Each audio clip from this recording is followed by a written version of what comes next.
చిగురించబోతుంది. గొప్ప దినాలు నువ్వు చూడబోతున్నావు. నీ యేసుకు సమస్తము సాధ్యమే. గుడ్ మార్నింగ్ దేవుని ప్రియ కుమారుడా, గుడ్ మార్నింగ్ దేవుని ప్రియ కుమార్తె. Special good morning to you. చాలా సంతోషంగా ఉంది మరలా మీకు దేవుని మాట అందించటం. సగమా మీ జీవితంలో దేవుడు బలమైన కార్యం చేయబోతున్నాడు.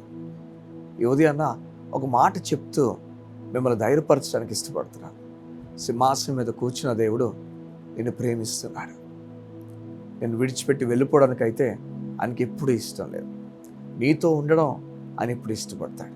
చూడండి, బైబిల్లో ఎన్నెన్నో విషయాలు రాయబడ్డాయి ఆయన గురించి, ఎలా మానవుడితో ఆయన ముచ్చటించడం. చూడండి, మనుషుని పట్టించుకోకుండా ఉండొచ్చు, ఆయన మనుషుని వద్దనుకోవచ్చు, మానవుడు చేసిన పాపాలకు మానవుడిని దూరంగా పెట్టవచ్చు. సగమా నేను చాలా ఇష్టపడుతున్నాను దేవుడు, నువ్వంటే చాలా ప్రేమ కలిగి ఉన్నాను. నువ్వు అనుకుంటున్నావు ఉదయాన దేవుడు నన్ను విడిచిపెట్టేసాడేమో, నాపై నాకు ప్రేమ ఉందనుకుంటున్నావేమో. ఈ ఉదయం నేను ప్రేమించుచున్నాడు. సో దేవుని లేఖనాలో ఒక మాట ఉంటుంది, నహూములో, దేవుడు ఎవరైతే ఆయన నమ్ముతారో, విశ్వాసం ఉంచుతారో వారిని ఆయన ఎరిగినాడని. ఇంగ్లీష్ ఉంటుంది, ఎవరైతే ఆయన విశ్వాసం ఉంచుతారో వారి కోసం ఆయన ఆలోచిస్తున్నాడని, ఆయన కేర్ తీసుకోబోతున్నాడని, ఆయన వారి గురించి అన్నీ కూడా సమకూరుస్తాడని. సగమా నీ గురించి దేవుడు గొప్ప కార్యాలు చేయబోతున్నాడు. నువ్వు విశ్వాసం ఉంచుతున్నావా? నిరాశపడిపోవద్దు.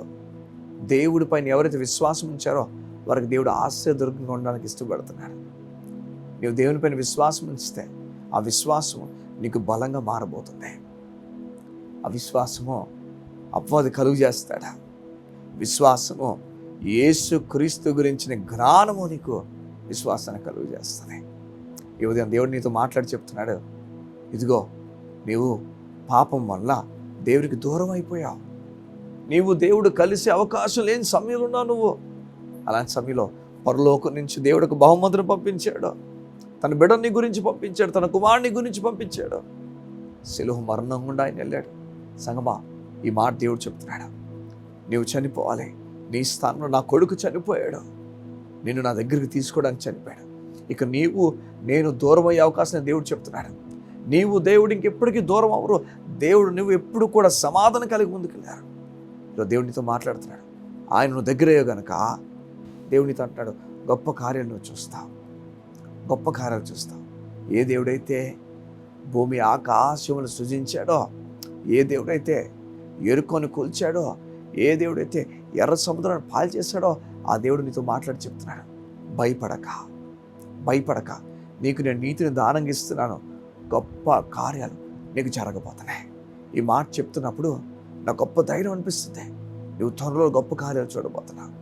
ఉద్యోగం గురించి నిరాశపడద్దు, పెళ్లి గురించి నిరాశపడద్దు, బిడ్డల గురించి నిరాశపడద్దు, నీ జీవితంలో రిలేషన్షిప్లో జరుగుతున్న విషయాల గురించి నిరాశపడద్దు. దేవుని మీద ఆధారపడి ముందుకు అడుగులు వేసాగమా దేవుని కార్యాలు చూస్తావు. తన కుమారుని వదులుకున్నవాడు నేను వదిలేస్తాడు అనుకున్నావా? అయ్యో, ఎంత తక్కువగా ఆలోచించావు. వదలడు. నీ గురించి అన్నీ వదులుకున్నవాడు నిన్ను తిరిగి పట్టుకెళ్ళడానికి వచ్చాడు. ఈరోజు దేవుడు చెప్తున్నాడు, భయపడద్దు, గొప్ప కార్యాలు చూస్తాం. చూడండి, ఎవరైతే ఆయన పైన విశ్వాసం ఉంచుతారో, ఎవరైతే ఆయన పైన ఆనుకుంటారో, ఎవరైతే ఆయన నమ్ముతారో వారి గురించి ఆయనకి తెలియను. అది మాత్రమే కాదు, వారి గురించి ఆయన కేర్ తీసుకుంటున్నాడు, అన్నీ సమకూర్చబోతున్నాడు. కళ్ళు మూసుకుంటావా? యోధుని గురించి ప్రార్థన చేస్తాను. అయ్యా, నీ బిడ్డలకు అన్నీ సమకూర్చబోతున్న దేవా, నీకు వందనాలు. ఎంత సంతోషమయ్యా. ఎందరో మా జీవితాలను పాడు చేయడానికి చూశారు, అయితే నీవైతే మా జీవితంలో ముందుండి నడిపించబోతున్నా. మా కొరకు నీ ఆలోచనలు గొప్పవయ్యా, నీకు స్తోత్రం. మా కొరకు నీ తలంపులు గొప్పవి. ఎవరు ఏమనుకున్నా మమ్మల్ని నడిపించగల దేవుడు, నీకు వందనాలు.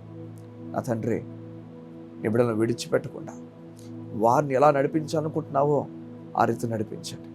నీ సంపూర్ణమైన, నీ ఉత్తమమైన, అనుకూలమైన చిత్తం వైపు నీ బిడ్డలు నడుచుదురుగాక.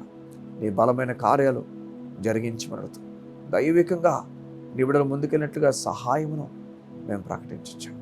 అయ్యా, నీ బిడ్డలు నీ కృపను ప్రకటించచ్చు. యేసు నామమున ప్రార్థించుచున్నాను తండ్రి. ఆమేన్, ఆమేన్, ఆమేన్. దేవుని అడుగుల్లో, అడుగుజాడలో వెళ్ళడానికి ఇష్టపడు. తన కుమారుని కోసం వదులుకున్నాడు. గొప్ప కార్యాలు చేయబోతున్నాడు. God bless you. See you tomorrow.